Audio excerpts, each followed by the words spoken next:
Baik, Assalamualaikum warahmatullahi wabarakatuh. Selamat pagi anak-anak.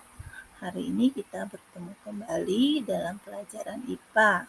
Materi kali ini yaitu tentang polusi. Oke, apa itu polusi? Polusi adalah masuknya atau dimasukkannya makhluk hidup, zat, energi, dan atau komponen lain ke dalam lingkungan atau berubahnya tatanan lingkungan oleh kegiatan manusia atau oleh proses alam, sehingga kualitas lingkungan turun sampai ke tingkat tertentu yang menyebabkan lingkungan menjadi kurang atau tidak dapat berfungsi lagi sesuai dengan peruntukannya. Nah, kemudian apa yang menyebabkan polusi?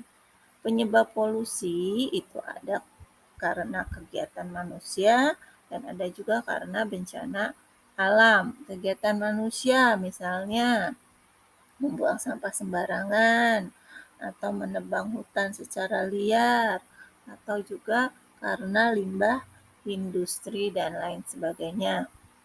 Nah, kemudian kalau bencana alam, misalnya gunung meletus, adanya gas beracun yang tertiup ke udara, banjir, dan sebagainya.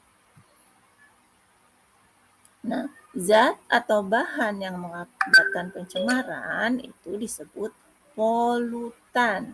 Nah, sifatnya bagaimana? Sifat polutan itu ada yang sementara, ada yang dalam jangka waktu lama. Sementara itu bila telat bereaksi dengan zat lingkungan.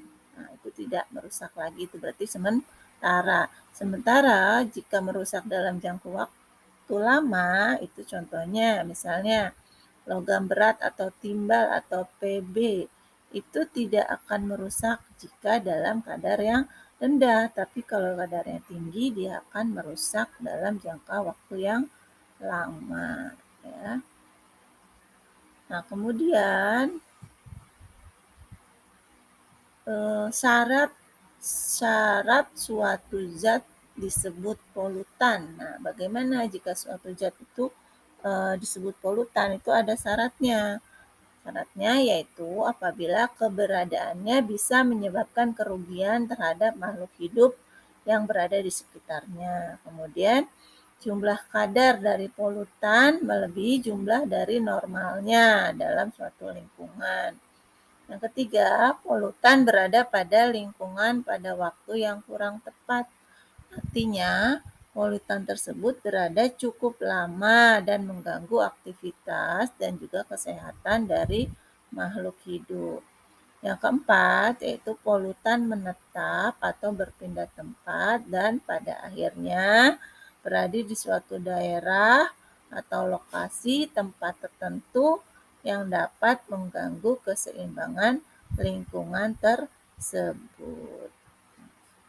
Oke, sampai di sini materi kita kali ini. Sekian dan terima kasih dan tetap semangat.